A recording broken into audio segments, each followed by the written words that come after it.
E aí, pessoal, beleza? Espero que estejam todos bem. Bem-vindos a mais uma aula de mecânica clássica. Hoje nós vamos terminar de conversar sobre osciladores dissipativos, que são osciladores que possuem um termo de dissipação de energia, né? Então, existe potência dissipada pelo oscilador devido à interação com um meio dissipativo, como a resistência do ar, por exemplo, em qualquer meio, né? Em que você coloque um oscilador harmônico simples. Deixa eu mudar para a cena 2. O que nós vimos no vídeo passado? No vídeo passado nós vimos que a dissipação ela implica num termo de potência dissipada da energia, que aqui no caso vai ser diferente de zero. E esse termo de dissipação ele é do tipo menos b x ponto ao quadrado. Só lembrando que a gente está no movimento unidimensional. Claro que a gente pode fazer o oscilador em 3 dimensões, mas isso vai ficar um pouquinho mais para frente. E aí nós não vamos nos preocupar com dissipação naquele caso, né? Então, quando eu tenho um oscilador harmônico simples, que tem energia meio de m, velocidade ao quadrado, mais uma frequência natural desse oscilador, x ao quadrado, né? Então aqui eu tenho a energia potencial com meio de m do oscilador harmônico simples. Esse termo de energia, quando eu tenho dissipação, ele já não se conserva, ou seja, dE dt é diferente de zero. Então, o que acontece aqui, quando eu trabalho com essa equação aqui, eu obtenho a equação de movimento do oscilador, deixa eu passar para cima, que vai ser igual à aceleração do oscilador mais a frequência natural do oscilador x mais 2 vezes um parâmetro beta vezes a velocidade do oscilador é igual a zero. Então essa é a equação de movimento desse oscilador que nós trabalhamos no último vídeo, certo? Então beta ele é definido a partir do parâmetro de dissipação b, 1 meio de b sobre m. E todo mundo aqui eu vou supor que é maior que zero. É só vocês verem aqui que a potência dissipada é negativa se o b for positivo também. Se o beta for negativo, aqui eu tenho amplificação, que é algo também que nós poderíamos trabalhar, mas por enquanto nós vamos trabalhar com dissipação. E nós vimos, através de uma técnica de resolução de equações diferenciais ordinárias, desse tipo aqui, essa é uma equação linear, que a solução geral para essa equação ela é dada por essa curva aqui, que é uma função horária. Foi aqui que nós chegamos no vídeo passado. Bom, então essa é a solução geral. O que nós vamos fazer agora? Agora nós vamos pegar essa solução geral e encontrar soluções particulares, que são os modos de dissipação do oscilador. Aqui eu tenho 3 modos de movimento, ou 3 tipos de osciladores, que dão origem a essa solução aqui. O primeiro modo, vou colocar aqui modo 1, é o que a gente chama de subamortecido. O subamortecido, ele tem uma relação do tipo beta ao quadrado menor que ômega ao quadrado. Ou seja, o quadrado do termo de dissipação beta é menor que a frequência natural do oscilador ao quadrado. Então, quando isso acontece, eu tenho minha solução geral vai ficar com a seguinte forma aqui. Beta ao quadrado menos ômega ao quadrado. Perceba que se ômega ao quadrado é maior que beta ao quadrado, esse termo é negativo. Então eu vou chamar esse cara aqui de menos ômega 1 ao quadrado. Quando eu faço isso, eu, claro, obtenho aqui dentro beta ao quadrado menos ômega ao quadrado, beta ao quadrado menos ômega ao quadrado, ômega 1 ao quadrado, raiz quadrada, dá simplesmente ômega 1. Vou colocar o t para cá. E a raiz quadrada de menos 1 é a unidade imaginária i. E aqui eu vou ter a mesma coisa, menos i, ômega 1, t. Então perceba que essa solução aqui lembra um pouco o oscilador harmônico simples, com exceção desses termos de A1 e A2 aqui. O segundo tipo de oscilador dissipativo é o oscilador que a gente chama de crítico. E no oscilador crítico, beta ao quadrado é exatamente igual a ômega ao quadrado. Esse aqui, nós temos que tomar certo cuidado, porque note que aqui eu tenho a equação de movimento, que no vídeo passado nós usamos essa equação aqui, que é uma equação de segundo grau, para descobrir as soluções dessa equação aqui. Quando nós fizemos isso, claro, nós calculamos as raízes. Uma raiz positiva e uma raiz negativa, no geral, tá certo? Que é igual ao meio Bhaskara, básico, né? Esse 4 e esse 2 vão embora com esse meio. Então as raízes positivas e negativas. Só que quando beta ao quadrado é igual a ômega ao quadrado, esse é o caso que eu tenho uma única raiz. Porque esse vai ser o caso, simplesmente, de que minha raiz R, eu vou chamar de R'. Esse termo aqui vai ser 0 exatamente. E R' é igual a menos beta. Quando eu tenho só uma raiz, as soluções dessa equação aqui, ou seja, essa equação, é fatorada simplesmente como R menos R' ao quadrado igual a 0. A minha equação diferencial passa a ser, lembra do vídeo passado, DDT menos, e o R' é beta, né? Então, menos com menos beta, eu tenho mais beta, e esse operador, DDT mais beta, atua em x como forma ao quadrado. Então, para eu resolver esse problema, é diferente de eu resolver o problema anterior, porque eu tenho ainda duas equações para resolver. Primeiro eu resolvo essa equação, dxdt mais beta x igual a 0, e depois a solução dessa equação aqui, aplicada nesse operador, tem que dar 0 também. Aqui, perceba que eu também preciso ter duas soluções independentes. Como é que eu acho essas soluções? Bom, primeiro eu vou consertar o independentes. Depois eu vou pegar essa equação aqui, que é a primeira parte da equação, DDT mais beta x igual a 0. E essa equação aqui tem a óbvia solução, x igual a exponencial de menos beta t.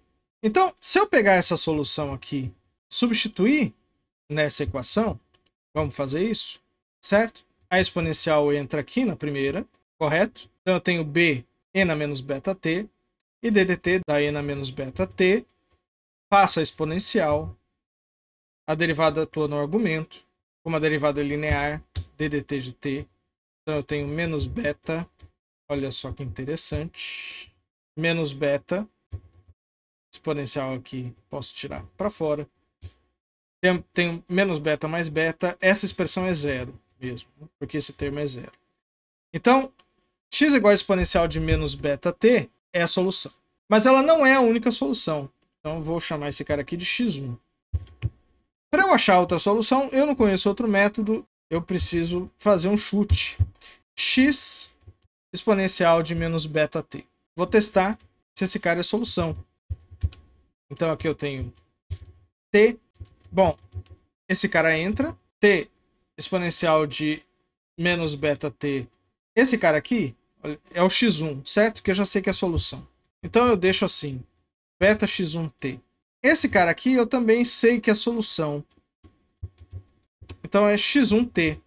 E essa derivada aqui, regra de Leibniz, derivada do primeiro vezes o segundo termo, mais o primeiro termo vezes a derivada do segundo termo, essa derivada dá 1 e essa derivada dá x1 ponto. Aqui eu vou colocar o t em evidência, né? Então, e o x1 em evidência aqui. Eu sei que x1 é solução dessa equação ddt mais beta igual a 0, aplicado em x1. Portanto, eu sei que esse termo aqui é todo 0. E aí me resta a equação, de novo, ddt mais beta, x1 igual a 0, que a gente já viu que é obedecida, né? Esse cara aqui é, de fato, solução dessa equação. Então, tanto x1 quanto x2 são soluções linearmente independentes. Então, qual é a solução geral? A solução geral para esse problema vai ser uma função x de t, que vai ser igual a um coeficiente a 1 x1 de t, mais um coeficiente a 2 x2 de t, como uma boa equação de segunda ordem linear, tem duas soluções linearmente independentes. O x1 de t é exponencial de menos beta-t. E o x2 é também e na menos beta-t multiplicado por t. E a gente sabe que esse cara aqui é A1. Nós definimos as funções. Isso é A1 de t mais A2 de t multiplicado pelo tempo. Essa é a solução do estado crítico do oscilador. Bom, eu queria que aqui fosse 3, mas não é. Então eu vou simplesmente colocar um 3 aqui, certo? O terceiro caso é quando beta ao quadrado é maior que ômega ao quadrado. Aqui eu ainda tenho duas raízes da equação para R, né? Essas duas raízes valem. Só que agora beta ao quadrado menos ômega ao quadrado é positivo. Quando eu vou tomar a solução completa do oscilador dissipativo, esse cara aqui é um número positivo. Eu vou chamar esse número positivo de ômega barra, em que o ômega barra ao quadrado ele é definido por beta ao quadrado menos ômega ao quadrado. Então aqui eu vou ter um ômega barra ao quadrado, raiz quadrada, então é uma exponencial de ômega barra t. E esse cara aqui, exponencial de menos ômega barra t, certo? Agora, ômega é um número real positivo, que é a raiz quadrada positiva de um argumento positivo. Então aqui eu tenho A1 de t, que é A1 exponencial de menos beta t, e o A2, que é o A2 exponencial de menos beta t. Por causa dessa relação aqui, eu sei que beta ao quadrado é maior que ômega barra ao quadrado, certo? E como são dois números positivos, o beta é maior que ômega. Então, por isso, beta menos ômega é positivo. E beta mais ômega barra, claro, vai ser positivo também. Então, essa é a solução geral do caso em que a gente chama de super amortecido. Tudo bem? Então, maravilha. Bom, aí eu tenho os três casos. O caso crítico, o caso subamortecido e o caso superamortecido. E agora, o que eu gostaria de fazer é analisar o problema de condições iniciais adequadas de cada caso. Então aqui eu tenho o caso subamortecido, que é o caso em que ômega ao quadrado é maior que beta ao quadrado, e que me dá essa solução aqui, que é uma solução parecida com o oscilador harmônico simples. E aqui eu vou explicitar um envelope exponencial negativo em beta. Então aqui eu tenho essa exponencial. Vamos escrever agora dessa forma aqui. Pronto. Essa é a solução geral do caso subamortecido. E agora eu vou submeter as condições iniciais. Minha posição inicial, x0, aqui. Todas as exponenciais ficam unitárias. Então x0 aqui no nosso caso é a soma de A1 mais A2.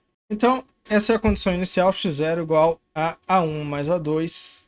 Aqui eu vou escolher uma condição que A1 é igual a A2. Portanto, com relação a x0, ambos são iguais a x0 sobre 2. E aí eu posso trabalhar com a condição ou com a solução que eu acabo de escrever aqui. Eu vou colocar o x0 sobre 2 e a exponencial de menos beta t para fora. Então eu tenho uma exponencial de i ômega 1t mais exponencial de e na menos i ômega 1t. E esse cara aqui é simplesmente duas vezes cosseno de ômega 1t. E agora esse cara aqui vai embora com esse. Então eu posso trabalhar com uma solução, aqui no caso, muito parecida com a do oscilador harmônico simples. Muito parecida, claro, com a diferença de que eu tenho esse exponencial negativo em menos beta t, e ômega 1 está relacionado à frequência natural do oscilador dessa forma. Visto que, nesse caso aqui, no caso subamortecido, o beta é maior que ômega. Então, aqui eu posso trabalhar também com a velocidade inicial. Posso tomar essa expressão aqui. Posso tomar essa expressão, derivar com relação ao tempo. Quando eu faço isso, eu tenho duas expressões, porque primeiro eu derivo aqui. Portanto, eu tenho menos beta, a exponencial continua. E a derivada do cosseno é seno vezes ômega 1. E, nesse caso, ou seja, a velocidade em t igual a zero, cosseno de zero é 1, seno de zero é zero, todo esse termo aqui vai embora. E para t igual a zero, esse termo vai embora. Então, minha velocidade inicial é menos beta vezes x0. Esse termo vai ser zero se o beta for igual a zero, o que é o que eu espero do oscilador harmônico simples. Essa solução aqui é a solução do oscilador harmônico dissipativo, no caso subamortecido, quando a frequência natural do oscilador ao quadrado é maior que o termo dissipativo ao quadrado. A gente pode dar uma olhada no gráfico. Y igual, vamos colocar aqui um cosseno de x exponencial de menos x. 3x, 4x, tá aqui. Quem é x0? Então, olha só que interessante. Aqui, eu tenho um gráfico que eu fiz 3 cosseno de 3x exponencial de menos x sobre 10. Vou dar uma olhadinha de como é que as soluções ficariam. Esse gráfico só vale, no nosso problema, para t maior que zero, que é quando eu liguei a dissipação, né? Antes do t igual a zero, eu não sei o que acontece, né? Mas olha só, eu tenho um movimento típico oscilatório, contudo, ele não é oscilatório de verdade, porque ele nunca volta na posição inicial. A amplitude vai diminuindo com o tempo. Aqui eu vou ter um envelope exponencial aqui, em que a função seno vai seguindo o envelope exponencial à medida que o tempo vai passando. Aqui, no caso subamortecido, é muito importante a gente verificar o que acontece com a energia do oscilador. Eu vou supor que em t igual a zero, né? Ou seja, no momento que eu ligo a dissipação, antes desse momento, eu tenho um oscilador harmônico simples. Então, a minha energia em t menor que zero, ele vai ser m ômega ao quadrado a, ou seja, a amplitude do oscilador harmônico ao quadrado. Então, em t maior que zero, ou seja, depois que eu ligo a dissipação, o que acontece é que a amplitude desse oscilador, ou seja, essa energia aqui, que a princípio estava toda como energia potencial, mas depois que eu ligo a oscilação, muda com o tempo. Ou seja, quando t é maior que zero, o ômega vira ômega 1 e o a vira a de t. Ou seja, aqui eu tenho uma exponencial de menos 2 beta t. Então, se eu quiser ver o que acontece com a energia, vai depender, claro, da posição inicial do oscilador. A energia aqui vai ser um gráfico do tipo y igual a exponencial de menos x sobre 5. Ahá. Se eu chegar mais perto, eu vejo que essa energia inicial aqui, em T0, essa energia seria 1, né? E ela se dissiparia com o tempo, ou seja, se aproximaria de zero no infinito. Eventualmente, o movimento oscilatório pararia. No caso do oscilador superamortecido, que é esse oscilador aqui, vamos nele primeiro. Ou seja, esse é o caso em que beta ao quadrado é maior que ômega 2, ou seja, o termo de dissipação domina o termo oscilatório. Aqui a gente vê que não tem oscilação. Então aqui eu tenho uma exponencial de menos beta menos ômega t, e aqui eu tenho uma exponencial de menos beta mais ômega barra t. Aqui eu tenho simplesmente, posso escolher uma condição inicial, por exemplo, a mesma que eu escolhi aqui. Em t igual a 0, eu escolho, vai dar a mesma coisa. x0 vai ser a1 mais a2. Posso escolher a1 igual a a2, portanto, isso aqui é igual a meio de x0. E aí, nesse caso, minha solução vai ficar meio de x0 vezes a soma dessas exponenciais aqui. Eu vou tirar a exponencial de menos beta t aqui em evidência. Ou seja, eu tiro beta. Se eu tirar o beta, aqui eu tenho exponencial de ômega t. E aqui eu vou ter exponencial de menos ômega barra t. E esse cara aqui é 2 vezes cosseno hiperbólico de ômega t. Então esse 2 vai embora com esse 2 aqui. Então minha solução em ômega barra é do tipo cosseno hiperbólico. E aí eu tenho um envelope também exponencial de menos beta t aqui. Como é que é o gráfico dessa função? Eu quero um y igual a exponencial de menos x sobre 10, 20. Então, note que y igual a 20e na menos x cai bem rápido, né? Já pode dizer que é zero aqui em 8. Mas aí eu tenho um cosseno hiperbólico. É um cosseno hiperbólico de um número positivo x. Vamos colocar um 5x aqui para ver o que acontece. 5x nem apareceu, né? X sobre 2. Maravilha. Tudo bem. Claro que aqui o beta é 1 e o ômega é meio. E claro que meu beta tem que ser maior que o ômega, senão eu tenho problemas aqui. Certo?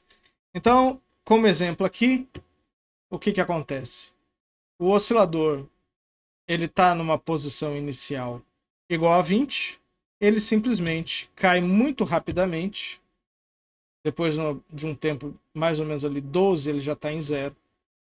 Então ele dissipa muito rapidamente a sua energia aqui.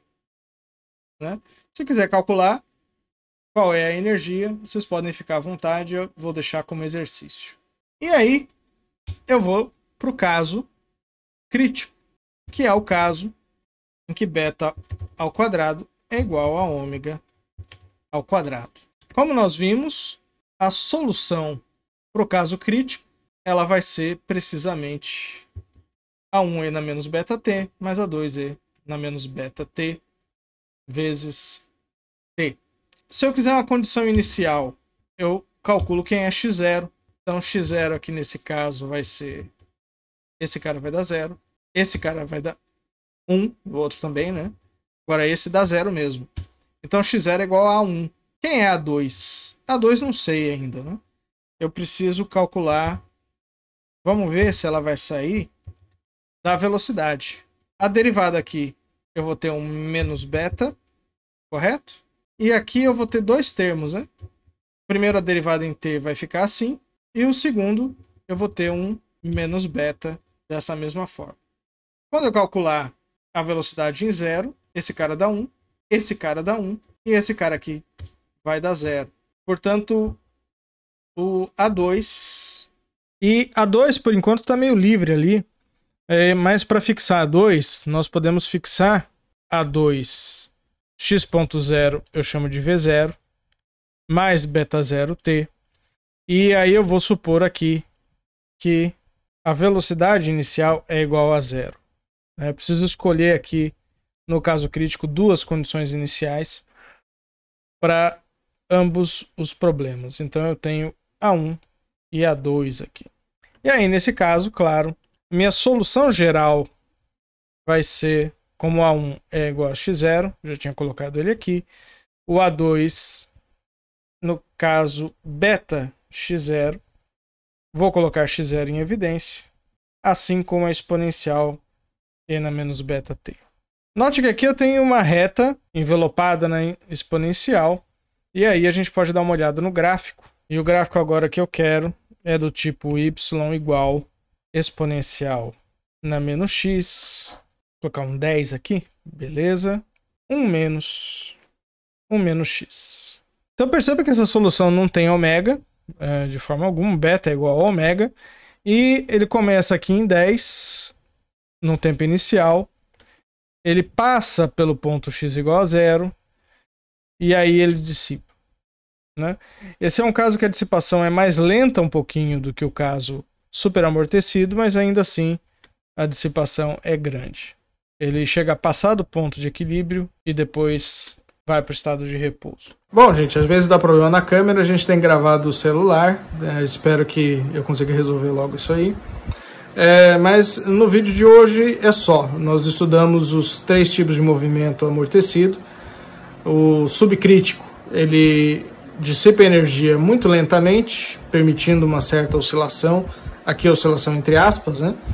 Porque o oscilador ele nunca volta a uma mesma posição inicial. Nós estudamos também o caso supercrítico, ou o superamortecido, em que o oscilador ele se dissipa muito mais rapidamente, e o caso crítico, em que ele dissipa menos rapidamente que o anterior, mas ele ainda assim dissipa, né? Vocês já devem ter visto esses tipos de soluções nos circuitos RLC em Física 3. Se vocês não viram, já é uma boa oportunidade para vocês estudarem, por exemplo. Tá certo? Então, até o próximo vídeo. Abraço a todos.